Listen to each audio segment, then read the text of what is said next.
Today, I am here with my niece, Courtney, and her husband, Stephen. Thank you so much for coming and talking to me about your experiences. You have two gorgeous little girls with blue eyes like giant blueberries, and they're so sweet. But I know that pregnancy and conception and childbirth has not been a smooth road for you guys. And so I really, really appreciate you sharing your experience with that and with others. So can we start by having you both introduce yourselves? Tell us about yourselves. I'm Courtney. I grew up in Boise, and I went to college and moved over to Rexburg, went to BYUI, and I got my degree in healthcare administration. And right now we live in Idaho Falls. We lived here for the past 4-ish years. And I currently work for the Preeclampsia Foundation remotely, which I love. Nice. And I'm Stephen Smith, and I grew up in Southern California, and I come from a family of 8 kids, and I moved to Idaho for college, and married Courtney. Met her there. You two met on your first day of college, didn't you? No, but we met doing freshman orientation, we volunteered. So okay, so even before college. Yeah. Well, no. So we were sophomores. Were you considered a sophomore? Yeah. Yeah. And we volunteered to help freshmen. Oh, okay. Oh, that explains some things. I always had thought you magically met on the first day of college. The math is not putting together. Yeah. So we got partnered together, and then we kind of been partnered together ever since. Yes. And so tell me about your initial decision to start a family.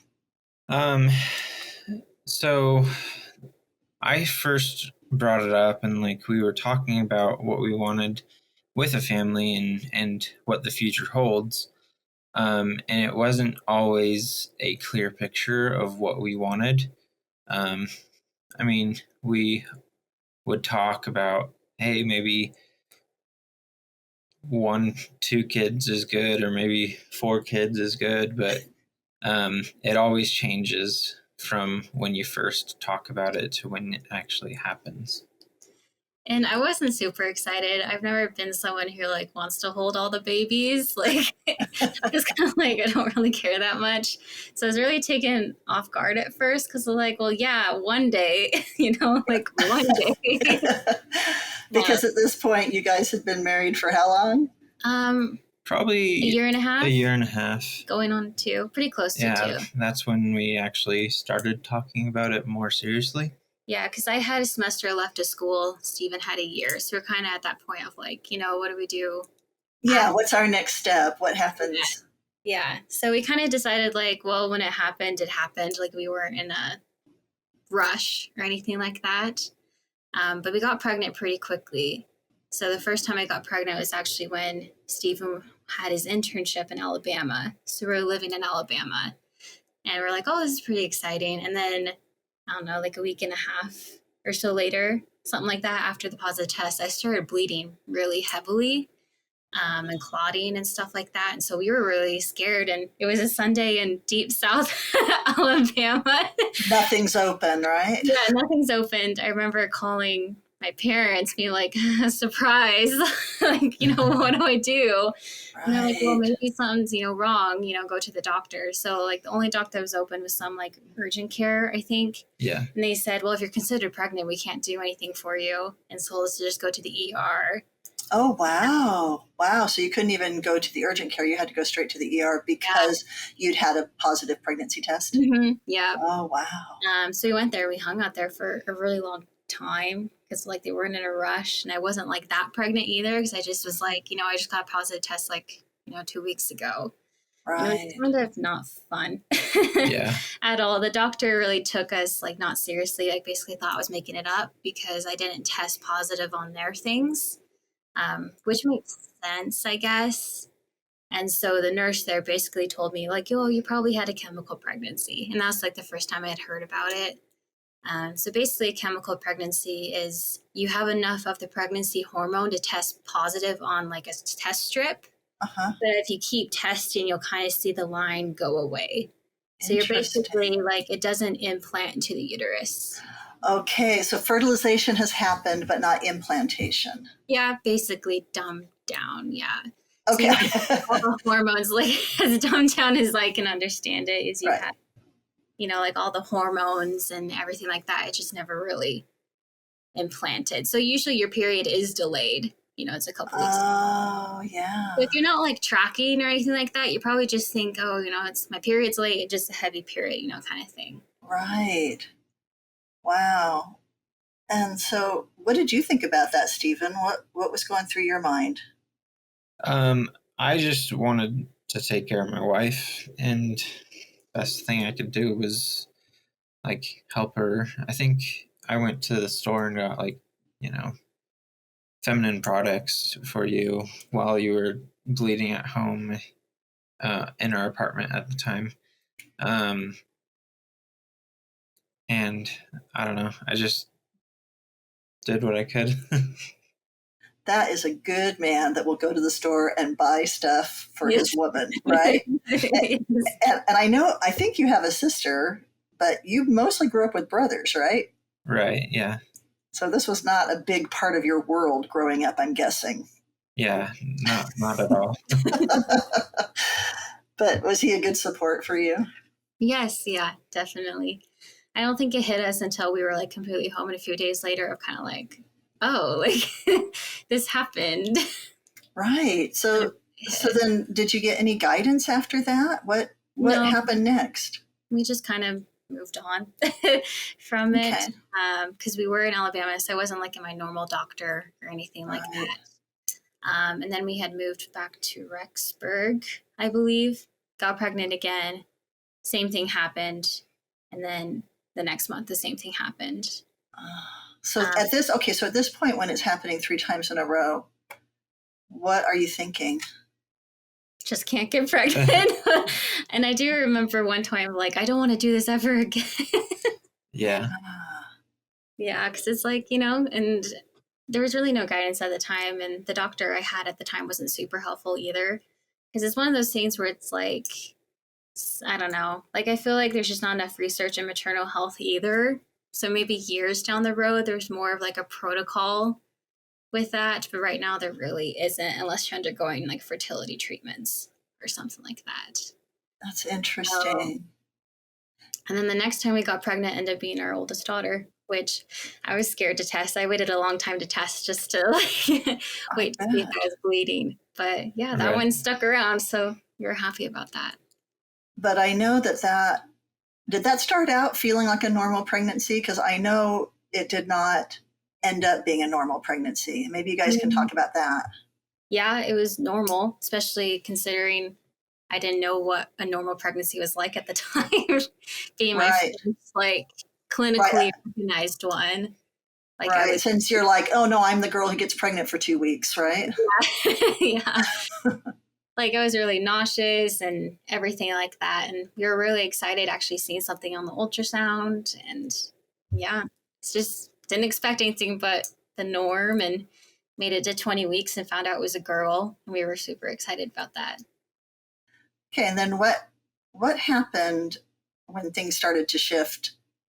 I was around 30 weeks, I believe, that I started kind of getting higher blood pressure every time I had an appointment at the doctor's office. And so the doctor said, well, let's get you a blood pressure cuff. I want you to start taking your blood pressure twice a day at home. And if you ever hit 140/90, to either call me, or if it's in the middle of the night, go to the L&D. And that's just kind of what they said. So I was like, okay. I was kind of annoyed because it's just another thing to do. So right. while waiting for a blood pressure cuff to show up, we drove to the grocery store, walked over to like the pharmacy to right. and then Got a blood pressure cuff. Yeah. Did your mom ever have anything like that, or your mom, Steve? Nope. Stephen? No. And did you ask your mom about it? What? No. My mom had 4 pregnancies and 4 babies. Like it was, basically totally kind of textbook normal. Although I knew your mom during those pregnancies, and I know that she got very, very, very ill, and that it was a huge act of faith for her to get pregnant again because she was so sick during her pregnancy. So I remember thinking she was a rock star for doing it more than once and then 4 times. But yes. But that probably was more of your expectation to have, your mom got pregnant and had babies, right? And yeah, well, I mean, I was 22. I was 22 at the time. So 22-year-olds don't get high blood pressure, right. That's just not something that happens. So I didn't really think much of it, really. I was just annoyed another thing to do.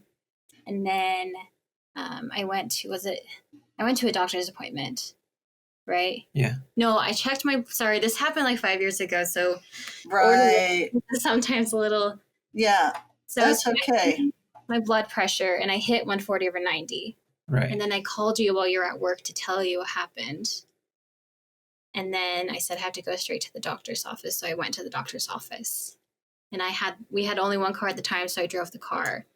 And then Steven ran from his job to the doctor's office to meet me. Yeah.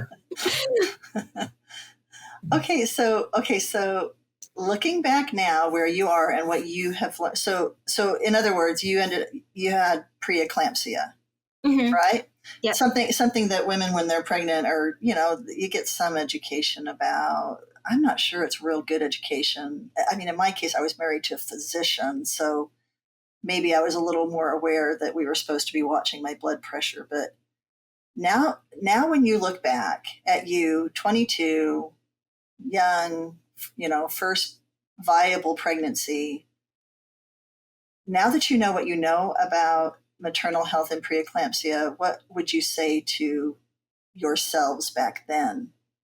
To check for blood pressure earlier and to know that this can happen to anybody, because I didn't have any risk factors besides it being a first pregnancy.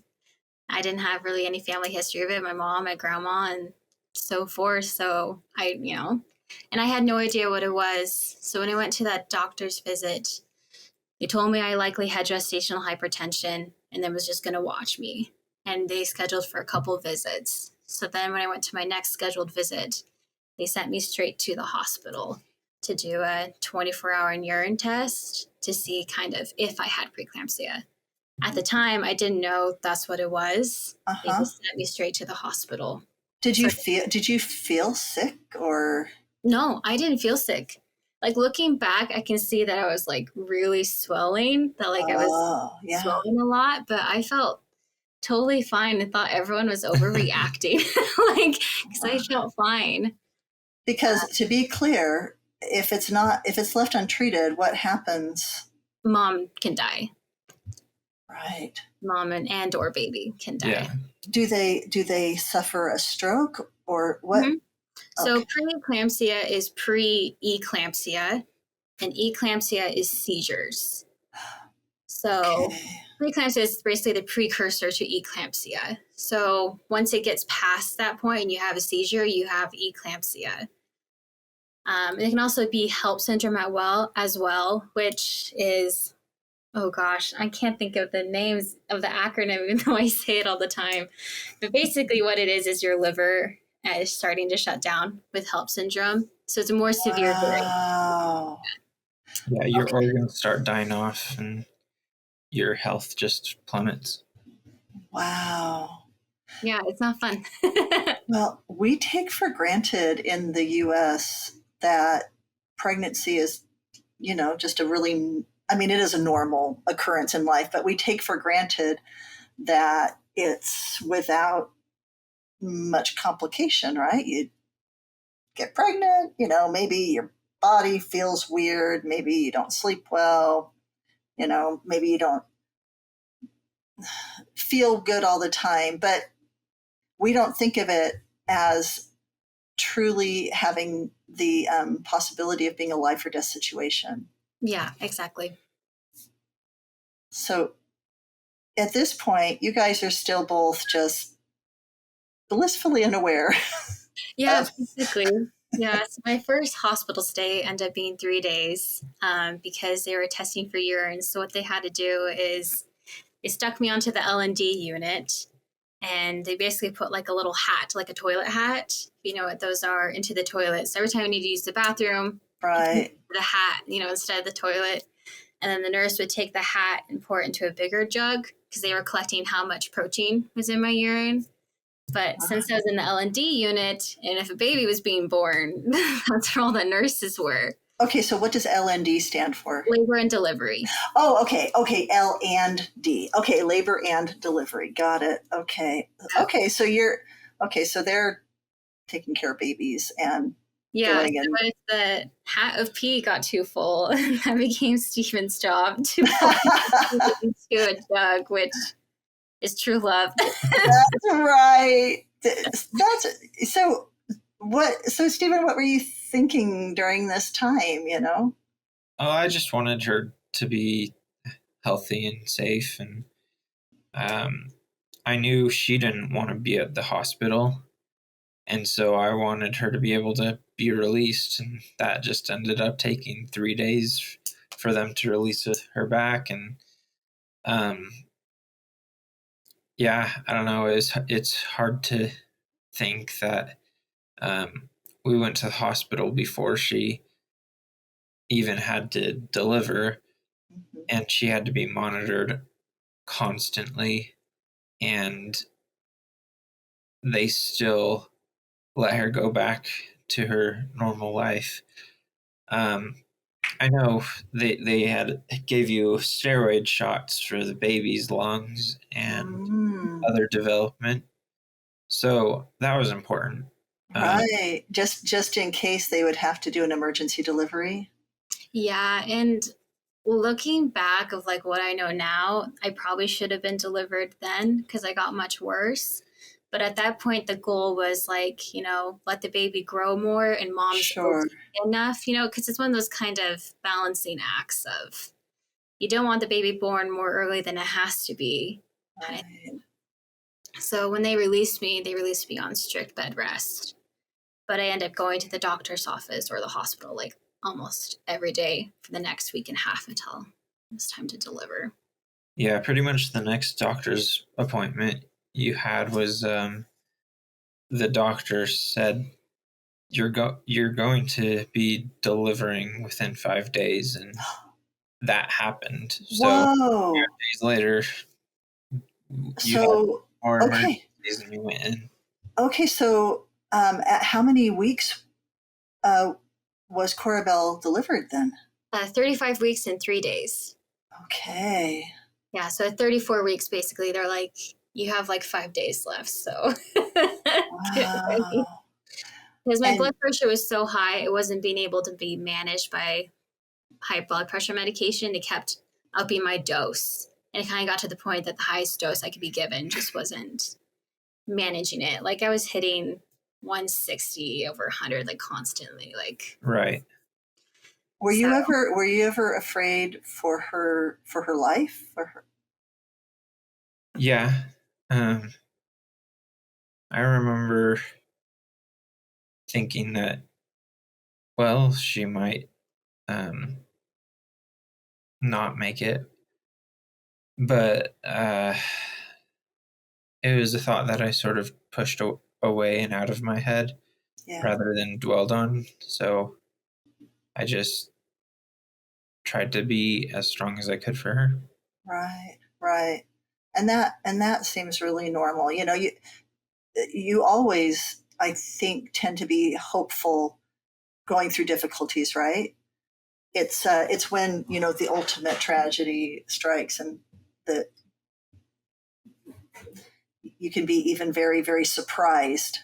Like, whoa, it was going so well. How did this turn happen? So fortunate that you made it to term, you know, with air quotes, to be able to deliver. And how was Corabelle? Did she need extra attention? Yeah. So because when I went to the doctor the next time, he's basically like, go straight to the hospital, like we're having the baby today. Oh my! Because I had And this is days in between appointments, right? Or yes, yeah.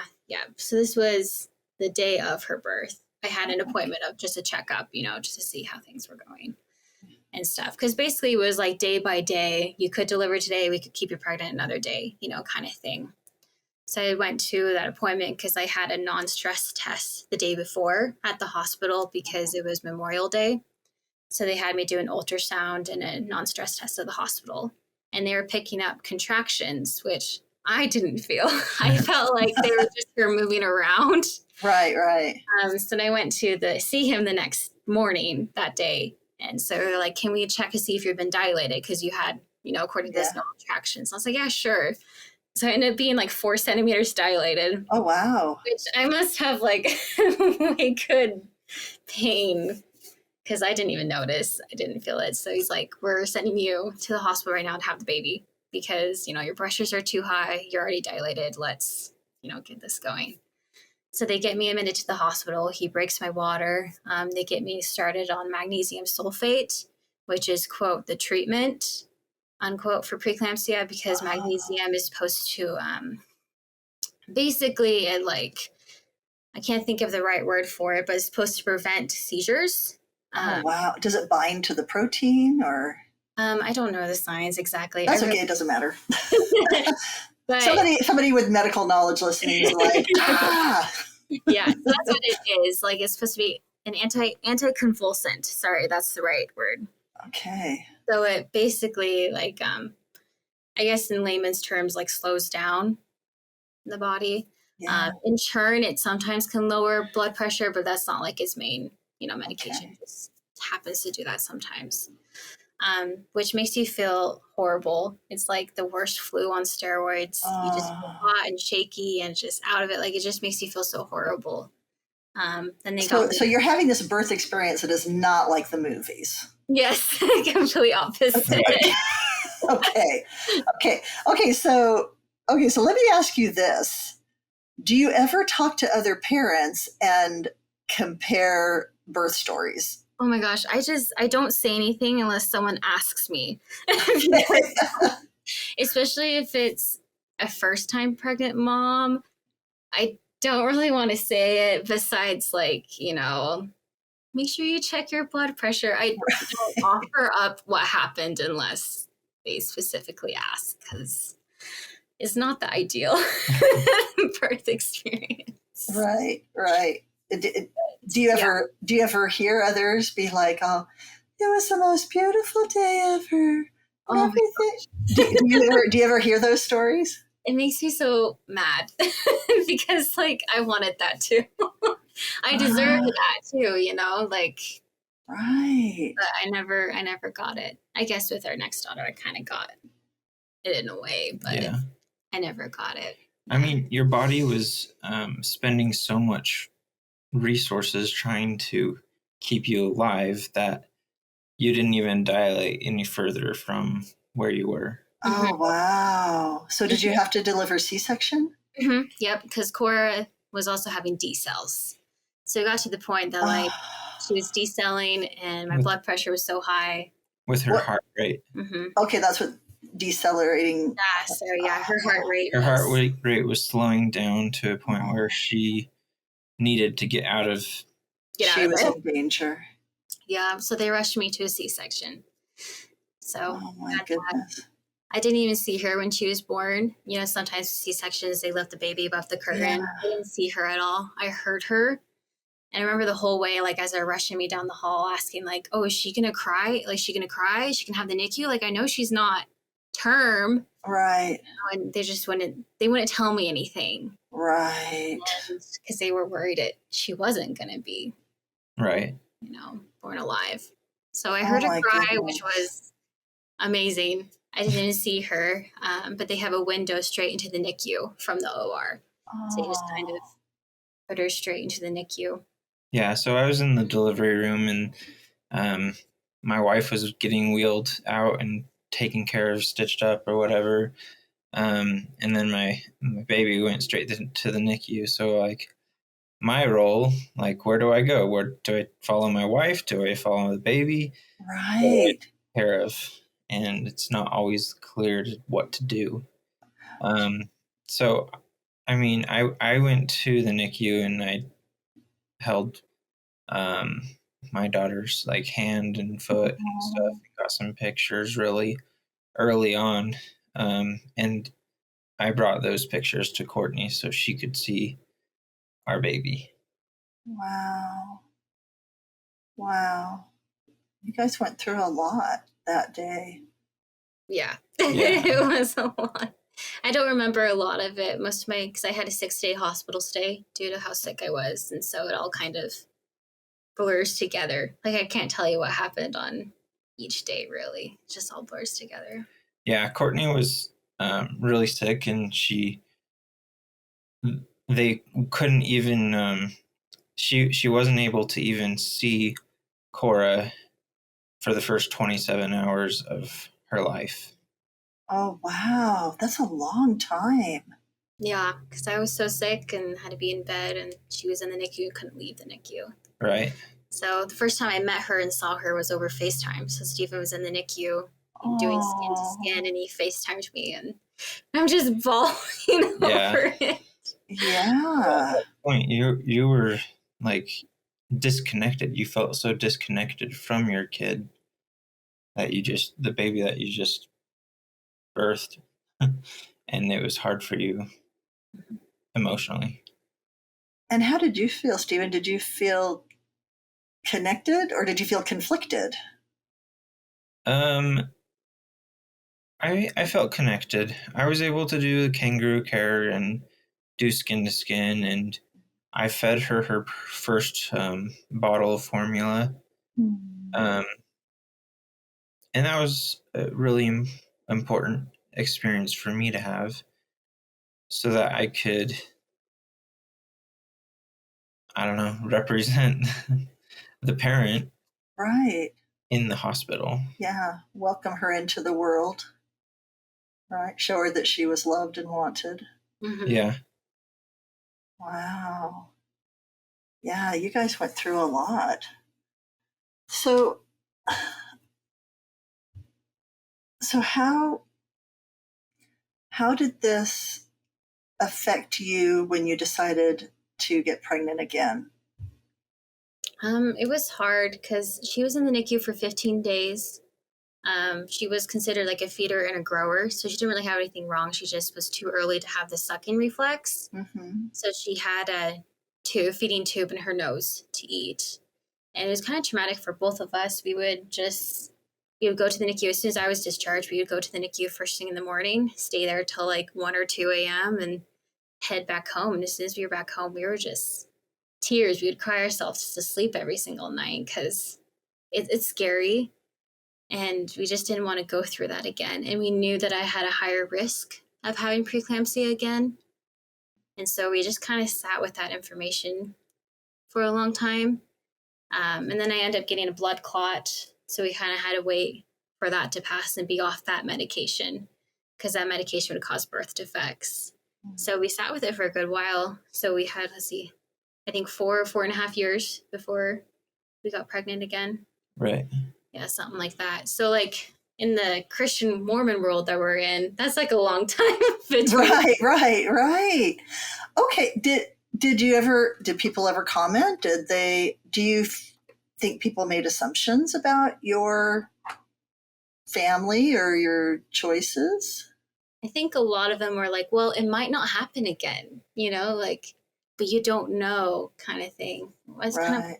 Kind of minimizing how traumatic that had been for you. Yeah. Yeah, and like there's a lot of expectations that, oh, this isn't going to be your only one. Oh, when are you guys having another kid? It's just assumed that we would, rather than knowing any of our situation and speaking delicately to our situation.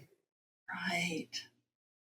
Okay, so how does that affect you as you interact? I mean, you're still young, right? So you're interacting with young couples, and it's really normal for people to ask them each other questions like, well, how many kids do you have? Are you going to have more? How do you avoid that topic, or what happens in your world because you didn't have just a normal straightforward experience? Like now or before we had our second? Before you had your second. I don't know. It would kind of just depend who it was. If it was somewhat of a close friend, I'll kind of go, well, I don't know if I could, survive another NICU experience, or something like that. Like, and usually the people that we were close to didn't like say, stuff like that. If it was like random people, like at the grocery store, oh, is she your only? Oh, yeah, just kind of left it at that. It just kind of depended if I wanted to get into it or not. Yeah. Stuff like that. Yeah. And so then when you decided to get pregnant again, did that pregnancy go normally? No. Yeah, far from it. Okay, so you finally, you muster your courage. You're like, okay, we can do this. And then what happened? Yeah, we spent a lot of time praying about it. Stephen was kind of more of like you make the final decision. Like, I don't want to push, one way or the other kind of thing. Not like in a he didn't care way, just more of a I don't know. I didn't want to be the deciding cause of her going through what she had already gone through again. Right. So you wanted to grow your family, but you also wanted to show a lot of gentleness and respect for her actual physical experience. Yeah. Is that what you're saying? Yeah. Her experience, I see it as totally valid.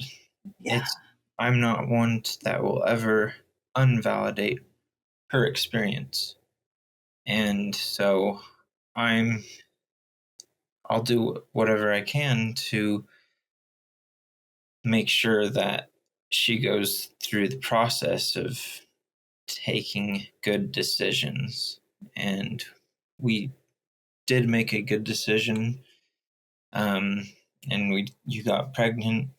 But it wasn't all rainbows and butterflies. Yeah. So I luckily had a good doctor because I did pre-conception visits with a couple of high-risk doctors in the area to find one that I kind of meshed with. And I felt like, take care of me. I didn't even know that was a thing. Is that kind of a new thing or?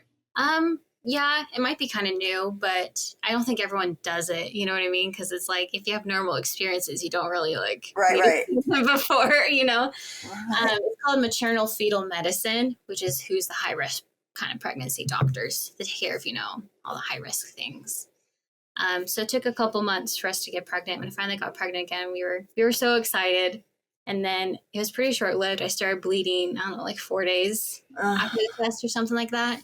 And it was kind of odd, too, the way my tests were, is I was checking for ovulation and things like that. And I noticed it wasn't ever kind of going back down.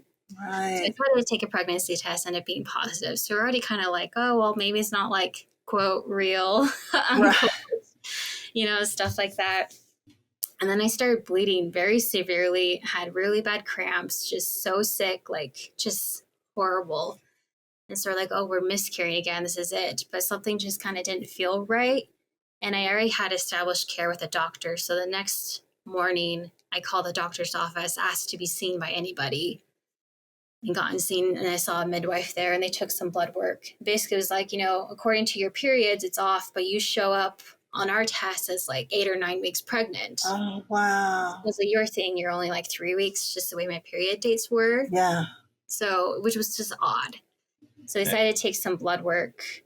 And then that takes a couple of days because then they have to take another round a few days later to see if the HCG doubles. So we're just kind of on edge. I didn't bleed after that at all. So we're just kind of on edge of who knows what's going to happen. Yeah. So your levels, they were going up and then they sort of plateaued. And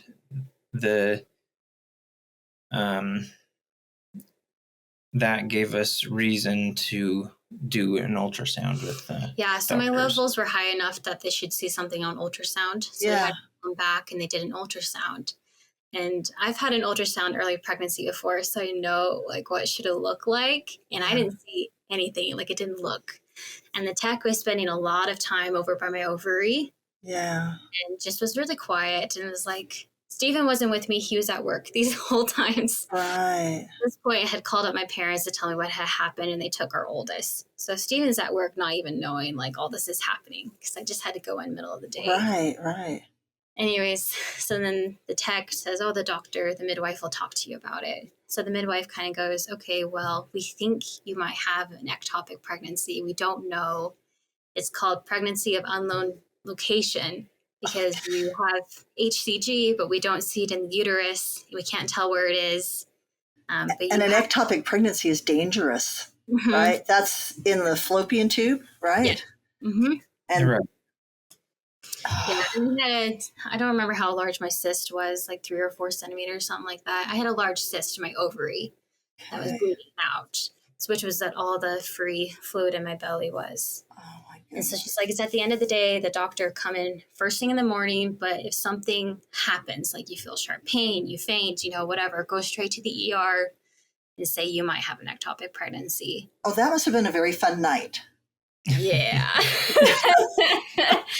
I mean, at this point, I felt relatively fine, too. Like, I really did. I didn't feel pain. I had, like, all the free fluid in my belly, and it just kind of made swishing motions, which was weird. Mm-hmm. Just swishing around. But, like, I wasn't in any pain. I really wasn't.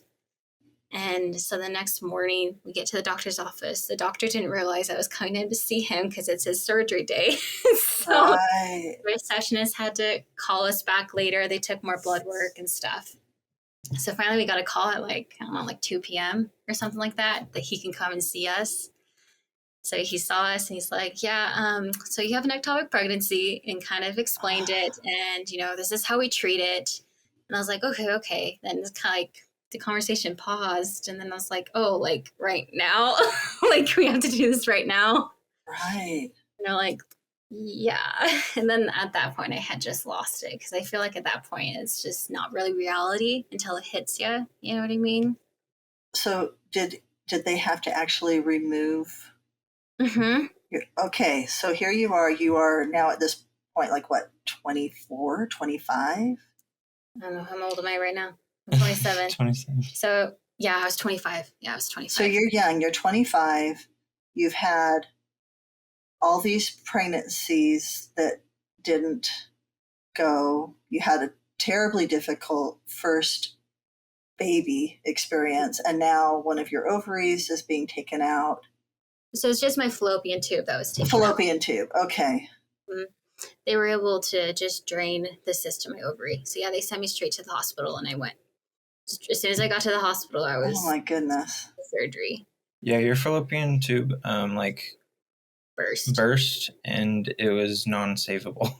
Wow.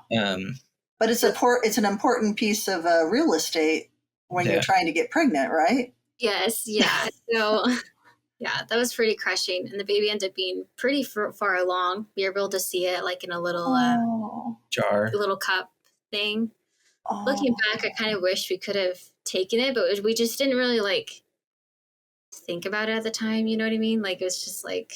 Like to have a burial or a cremation or something? Yeah, like to have our own little thing instead of just medical waste, You know, I think that's a really, really important thing to think about. How could you have known in that moment, where, in the hospital, and maybe for even certain people, medical waste, that just seems so dishonoring to the little human being that was developing. Yeah, and it's hard too. Like some people don't consider it a baby, like they just don't. And yeah, so one of the nurses that was there, I kept asking, like, so where's our baby, and can we see our baby? And she's like, well, there was no baby. Which, like, I really do, like, I get, but And it's not so the most I was there sympathetic. trying to be like, well, there was a There was a baby. something was in there. Right. A Baby. pregnancy kind of infers a baby. It was a baby. Yeah. Right. I'm able to see it, which I'm grateful for. Yeah, and so she sort of came over and like, here it is. Whoa. Like just kind of flash you the... Yeah, so not really like it was enough that we were flashing able to, it, yeah. but like it sort of felt like, oh, here's your baby. Now shut up. Now, no more questions. We're done. Wow. I mean, it was long enough that we could see it, right? We could see the tube, and we can see like it was a baby. Probably like the size of a small shrimp. Yeah, so it was like 11-ish, give or take weeks. So like I was a lot further along than you had. Yeah. My daughter-in-law had a chart when she was pregnant, and week by week it showed a different little, like a blueberry, an almond, right, a plum, and it would go through and kind of show you how big your baby was at each week. And I felt like that was just such a sweet visual, and of course an 11-week-old baby doesn't look like a 38-week-old baby. Right. Yeah. Right. But if you believe that life starts at conception, I don't know what else you would call it, this process of developing into that 38 or 40-week-old baby, know. But if you believe it's this continuous process, then it really doesn't matter to the value of that child. Right. Whether or not its little ears have developed yet, whether or not it's still, kind of curved in its spine, it doesn't really matter. It's, it's growing, it's developing. And at that point, it had a heartbeat. Oh. So that was the hardest thing. Is like I feel like with the other miscarriages, is more of like, oh, it's just chromosomal abnormalities, things like that. Yeah. This was hard because it's like if it just made it just a little bit further, it. Right. So yeah, we treat it as if we had another kid. And so, were you ever able to find out if it was a boy or a girl? No, we didn't. We didn't name it. Abel Faith, and so Abel Faith Smith. Smith's our last name. Oh. And we have feelings of what sex it was, but we don't know for sure. Oh, this is something I didn't know. I knew you had a miscarriage in between your two girls, but I really appreciate you sharing that with me. What a hard experience that must have been. Yeah, it was hard. I think the hardest part wasn't just us going through it, because our daughter was 3.5 at the time. And so she was old enough to know, like in a little bit of a way. So luckily my parents live in town, so they took care of her. So when I got back home from the hospital and stuff, and kind of the next morning after we get settled, because she knew I had a baby in the belly. We had told her because we were all so excited, Right. And so we kind of 3.5. She's like loving her dollies and all about babies. She was old enough to kind of understand, Yeah. And I couldn't, since I had surgery. I had laparoscopic surgery, so I had 3 incisions on my belly. And I couldn't move around and bleeding a lot and stuff. So we kind of had to explain that, like, I had boo-boos on my belly and stuff. And we had to explain, no, the baby wasn't in the belly anymore. And she had all these questions. And it's hard to answer that because, you don't know yourself. Right. It was kind of her first introduction to death. Like we had talked about, like the plan of salvation before. It was all just kind of general, like, we lived before we came to earth and, we do this after we die. But yeah, it was like really the first interaction with death. Like she had death, at Steve's funeral, but she was like not even 2 maybe, or just turned 2. Right. You're So right. there's Right. nothing with Yeah. that. Yeah. Yeah. It's a different kind of death. No, funeral is kind of Exactly. like, quote, closure, unquote. Yes. There was really no closure here. We had no big kind of event to just kind of close up chapter. Right. My doctor was very sympathetic to it, even took pictures of the surgery. So we have all the pictures. Yeah. And how big this cyst was. The cyst was 5 centimeters. Oh, was it? Yeah. Wow. So we were able to show her pictures of it and things like that and just kind of explain, That death. process. Right. And that was tough. But she said lots of things that you just wouldn't think a 3.5-year-old would say. Like, she would just say these things about, like, my sibling did this, my sibling, likes this, my brother likes this. And Interesting. and so we really do believe, it was a son. We won't know until we die, obviously. Right. And stuff like that. And it was, I don't know, it was kind of a sacred experience, but horrible at the same time. I think that's how a lot of these grief experiences are. They are sacred, but they're also really, really painful. Yeah. Yeah. I think with our oldest daughter, Cora, I think that this experience tainted her view on life and death. Because she always asked, because we did get pregnant after this experience, and we talked openly with her about it, and Cora would bring up, well, is this baby gonna die too? Or...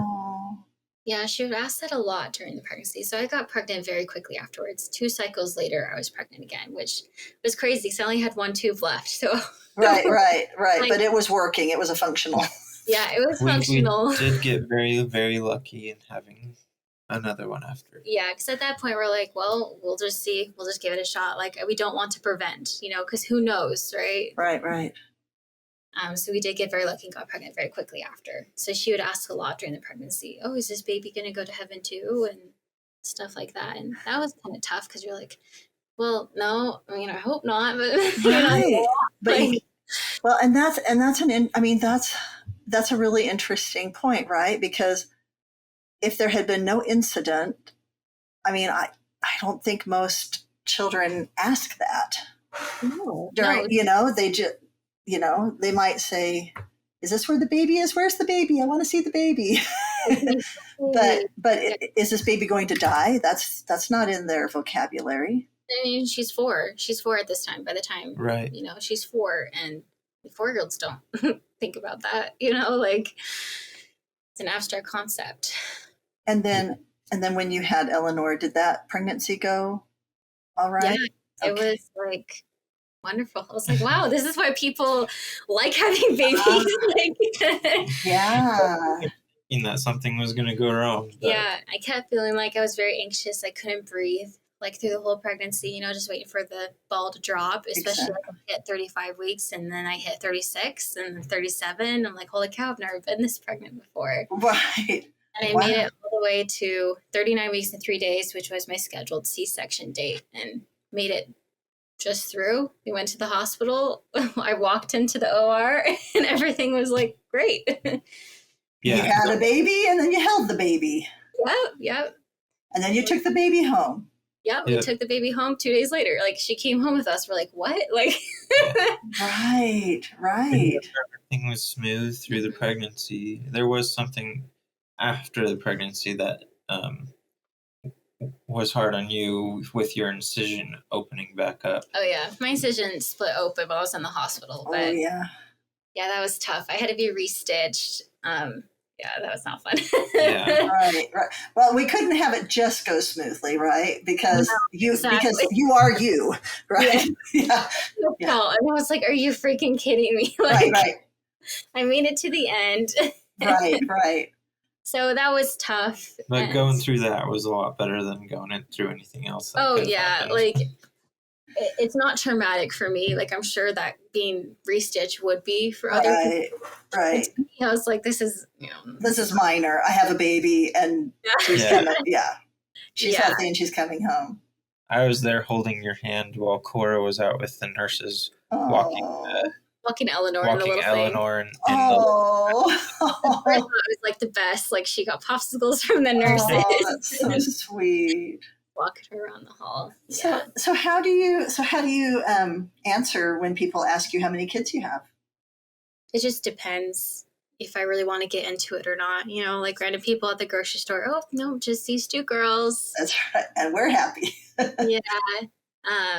And sometimes you bring it up if other people bring up stuff first. I feel like maybe it would be different if we had like a picture, you know, of our baby, like if it was further along and we had pictures and like us as a family with it, or a grave, maybe I would bring it up more, maybe, but it just kind of depends who it is and if I really want to get into it. Right. You know? I don't want to tell everybody. Have just you more thought? I just don't want to, like, I don't know, like word vomit. Right, because people are uncomfortable. Yes. With those kind of conversations, unless they have been through something similar. Yes, exactly. And so I guess you learn to gauge that. Mm-hmm. Yeah. Like, I'm not really shy about it. I believe it was a baby and it was really hard, but, you know, strangers, they don't really need to know that part of me. And tell me how you got involved with the Preeclampsia Foundation, because I know that you have been really an advocate for that. Yeah. Let's see, about a year after Cora was born, I knew nobody who had it. I knew nobody who had a preemie or had a NICU. And so I felt very alone. Like, I was the only one. Like, I knew I wasn't the only one to have it because they had a name for it. You know, like I wasn't the only one in the world. So I started an Instagram account and a blog and kind of got connected with that way. And I met people who went through similar to me, and I didn't feel as alone. And with that, I got connected with the Preeclampsia Foundation. And then about, I don't know, like 2 years after I started, they had an opening for a social media, and I applied and got in, and I've been working ever since with them, which is like a dream come true. I love it. Yeah, what a fantastic job, especially while you've got these two little girls running around. Yeah. So I'm remote and I work, I don't know, like 10-ish hours a week. And it's basically just kind of on my own time, and which is awesome. It kind of gives me an outlet to be something I'm passionate about. And that's fantastic. Yeah. And how about you, Stephen? How have you gone forward with this? What was the best way for you to manage what you were feeling and experiencing?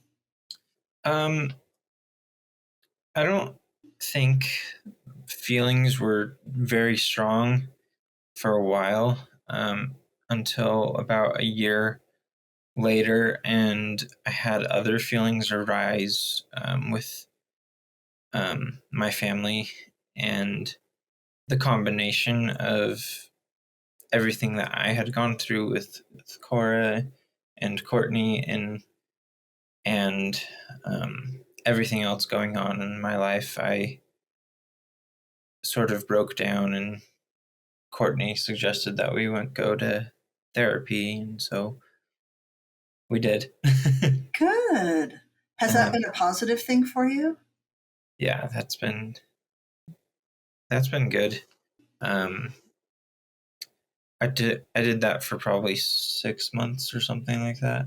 Yeah, I think it was close to almost a year. Maybe, yeah. Yeah, something like that.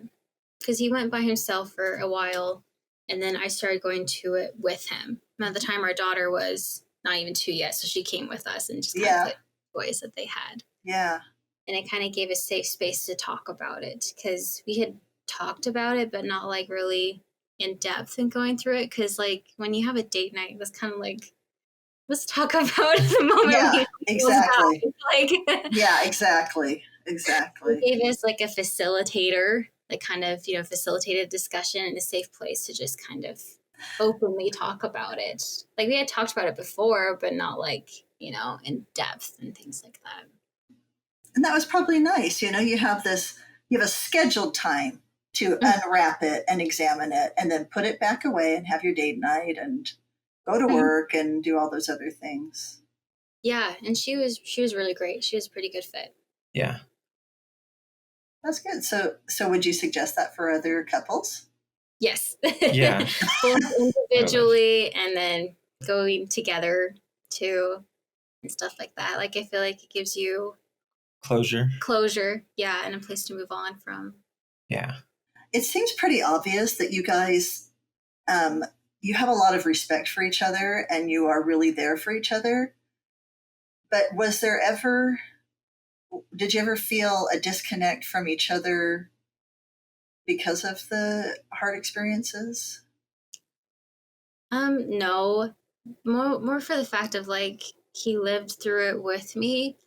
Like, yeah, he experienced it differently. He's never been pregnant and never like will be pregnant or have like actual physical experience, but he felt all the same emotions, you know. He felt exactly what it feels like to have a kid in the NICU.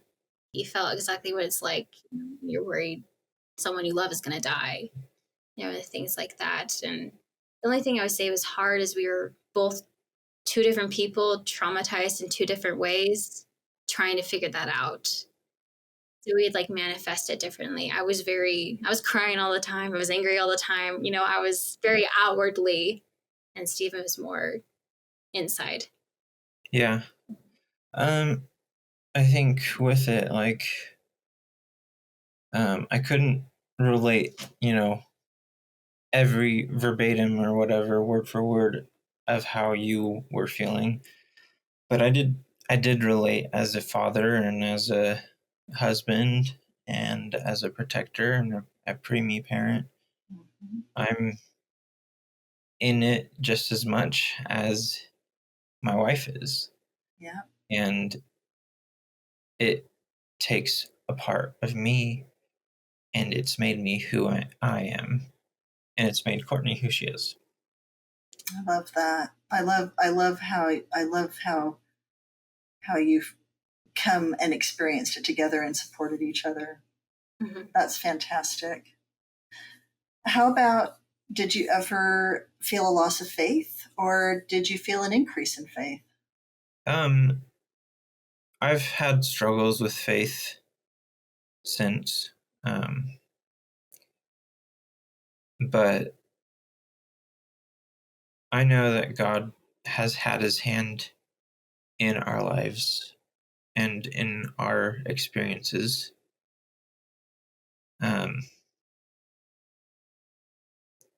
So I guess in a way that I have had an increase in faith, but there has been times where it has been hard to see it that way. And I would say the same too. And I think when it first happened is very much a like, why does God hate me? You know, kind of thing. Why does God hate my baby? Why did God make this happen to my baby? Because during my first hospital stay, I got a priesthood blessing and was basically told like, you will be okay. Right. And I wasn't okay. Right. You know, it wasn't, and things weren't okay, and things weren't okay for a long time. And so I really took that to like a scripture of like, this didn't happen, so God doesn't exist anymore, you know, kind of thing. Yes. Very confusing experience. Yeah, and I was very hurt by it, and everyone kept telling me how much of a miracle I was and how much of a miracle my baby was, and I was like, but it's not. You know, a miracle would have been going full term. A miracle would have not had this happen, kind of thing. Right. And I think when you're so traumatized and hurt, you only have so much space to see positivity. Mm-hmm. And people kept telling me to see the positivity and to see the miracles, but like I couldn't. Right. I couldn't. Right. And it wasn't until, you know, getting into therapy and I was on an SSRI for a little bit that I was kind of able to like see above the fog and could see the good things. Like looking back now, especially being 5 years out from that, I can see like, oh, if this didn't happen, you know, this would have done that. Like I did feel fine. Luckily, my doctors, for some reason, you know, noticed something was wrong, even though I felt fine. Mm-hmm. I don't think I would have ever done something unless something was really wrong, because I legitimately felt fine. It wasn't until I wasn't sick anymore that I noticed, oh wow, I was really swollen, or I did feel really awful. Right, because you kind of get accustomed to that feeling, right? Yeah, and so it was really hard, and right when it happened was right before all the COVID times happened, and so that kind of really took a toll too, as we were kind of really evaluating of like, what do we actually, believe? Do we actually believe these things and stuff like that? And it really, I don't know, I think it takes time. I think something like that, you really always kind of look back and go, I wonder why it happened. And I think sometimes people think God has a hand in everything, but we just live in a world with imperfect bodies and imperfect people, and things just happen. Like especially for the ectopic pregnancy, I really don't think God really wanted my baby to die or tried to make it die or made it die. It just is an imperfect world, an imperfect body. And I kind of really take that to hold, is that like sometimes experiences happen to us just because we live in an imperfect world. It's not because God's greater plan, I don't think God really makes babies die. It just happens. And that's been kind of hard to kind of navigate through, because a lot of people are like, this happens because God's teaching you a lesson. And I don't think God always does that, like at least the God I know and the God I want to know doesn't make that happen. Right. He doesn't make you go through all the experiences so that you can say that, hallelujah, I made it, or something like that. And especially for us, like we were in the experience too close to everything that was going on to notice that there was small miracles that were just being covered up by the not miracle. Right. I appreciate you sharing that, because it can be a very confusing experience, right? To feel like you have faith, to want something good, right? You're praying for something good, and even to have a priesthood blessing that feels very confirming, and yet, and then to have a devastating outcome that can mess with somebody's mind. It can mess with their faith. But I liked how you said, Stephen, that you were so close to it that you weren't able to see the little miracles surrounding it, that maybe now with some time and perspective you see differently. Yeah, I mean, it's just like any piece of art. Like a painting's made up of multiple colors, but maybe you can only see one color from up close, and you can see all the colors meshing together and creating a full picture of what happened as you step back and as you learn from your experience. But it takes time to see those small miracles interwoven in the canvas of the whole experience that anybody goes through. Yeah. So usually when I end, I ask people what they think it means to grieve well. I think I'd like to ask you, based on your experiences, what would you counsel someone who has experienced really any kind of expectation for normalcy that ends up being difficult, frustrating, traumatic, sad? What do you how do you think you best go through that on to come to the other side of feeling whole and not broken? I think you need to feel all those feelings first, to be angry, to be sad, to be upset, and feel those, because if you don't feel them, you'll feel them later. and just kind of move through all that emotion first. I feel like a lot of the times the anger and the sadness is the part of you that knows you deserved different and you wanted different. So it's time to grieve that. And I think also not to be afraid to take therapy or an antidepressant or things like that to help you move through it and not deal with it alone, and to ask for help and support. But yeah, I hope that answered the question. That was kind of That's a great answer. What do you think, Stephen? I think it's important for you, and you don't have to do this like right away, but one day after you have gone through a trial, step back and look in the mirror and say, I have lost a baby. And by accepting that that has happened, you can see yourself as a, I don't know, you can accept it for one day, and then maybe you can go back to feeling your other feelings, but accept it for a moment and then keep living. I like that. That's a very graceful way to show yourself compassion. Mm-hmm. And if you can show yourself compassion, then you can start to show others compassion. Yes. Mm-hmm. Well, thank you so much for sharing. I appreciate you sharing your experiences with me.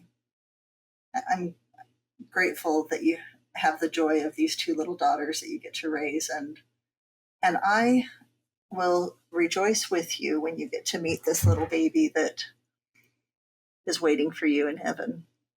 Yeah, I'm really looking forward to it. Not like in a morbid way, but like I'm looking forward to feeling like our family's whole, because it will never feel whole here, even though we are done having kids and stuff like that, but it will never feel whole and complete. So looking forward to the day when it would feel complete.